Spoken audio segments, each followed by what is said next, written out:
Hey guys, welcome back to my channel. If you're tuning in for the first time, you're welcome, darling. You're welcome. So today we're basically going to talk about reasons why your hair is not growing, baby. You have tried,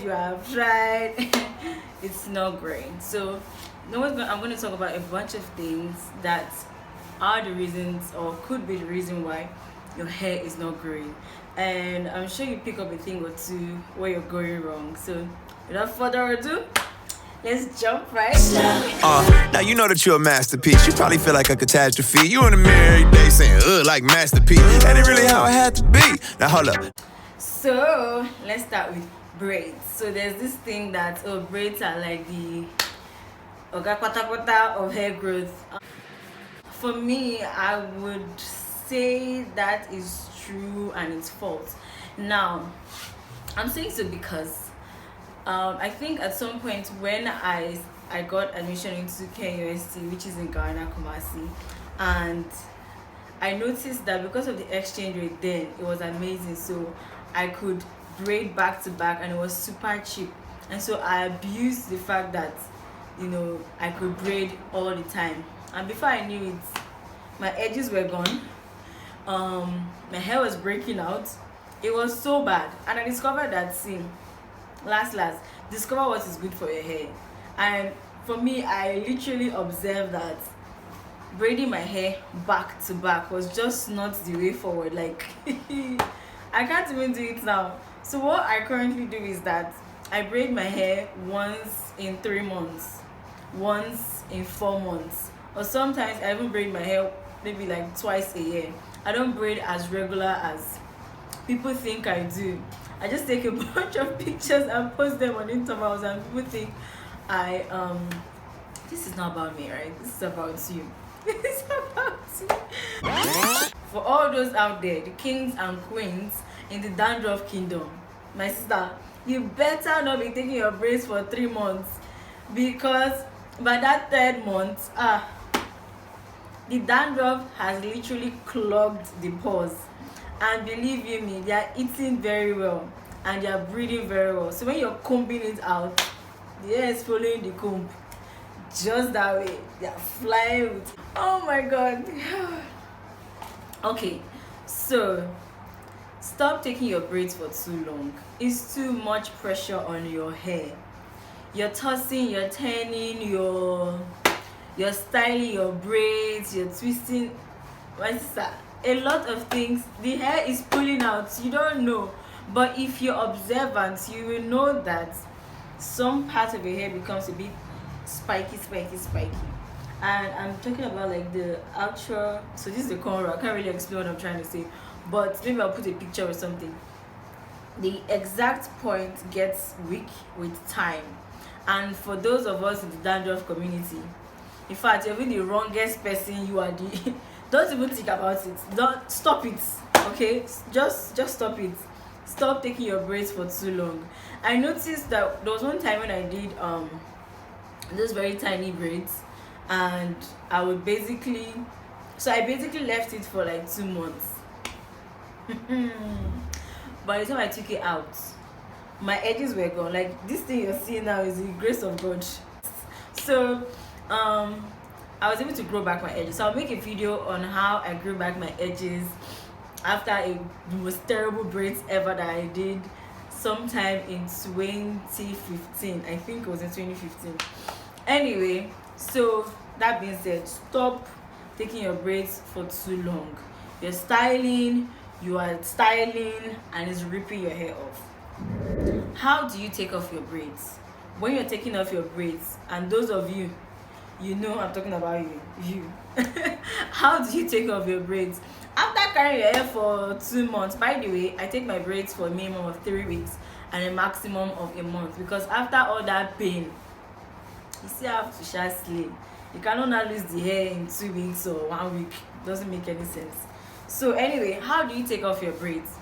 So I discovered I was doing it wrong, and I learned from somebody. Her name is Shea. She's like one of my favorite YouTubers ever. Like, she taught me how to a video, not like she knows me personally or anything like that. Okay, so there's a video. I'll probably put it in the description box and then you check it out, or I'll probably make a video of how I take off my braids now. So basically what she does is that she puts water, conditioner, I think coconut oil into a spray bottle, and then she uses it on the ends. So while she's taking off the stuff, when you get to the particular the starting point, she uses her finger to finger comb it. So it's so easy to actually reduce the clog on the tip of the hair, like not the tip but like on your ends, right? Not on your ends, on the starting point, your head your hair roots. Oh my god, these descriptions are becoming crazy. So on your hair roots, so when the dandruff and dirt clogs this area, it becomes strong, and so when you're combing it out, it's like boom, it's like it's just too much. And so there's a lot of pressure. So there's a lot of pressure from your hand to the comb to your hair, and you're ripping your hair off, and that is going to break your hair a lot and also reduce the length and volume of your hair. So stop doing that. So check the description box on how Nefeti Shaz or Sharon wants to take off her braids. It helped me a lot. So I guess we are done with the braids. I think we are done with the braids, yeah. So let's move on to moisturizing. So adding moisture to your hair is really important, and that's what moisturizing your hair does. And for me, my previous video I shared about using shea butter and MGL naturals. Like for me, that's what works for me, and that's what I use in moisturizing my hair, and it keeps it oily for a really long time. Not really oil, but I mean, keeps moisture in. So moisturizing is really important, especially during the dry seasons, because that is when the sun is out, and also during the Harmattan period. In Nigeria we experience Harmattan, in Ghana we experience Harmattan, I think in West Africa we experience Harmattan. During the dry season, when there's a lot of dryness, try to moisturize your hair a lot. This will prevent your hair from breaking, and whilst you're styling and testing, moisturizing your hair also prevents breakage and things like that. So you still retain your hair, you retain length, and everything is good at the end of the day. So finally, I really think you should invest in wigs. For me, I feel like wigs are like one major way I've been able to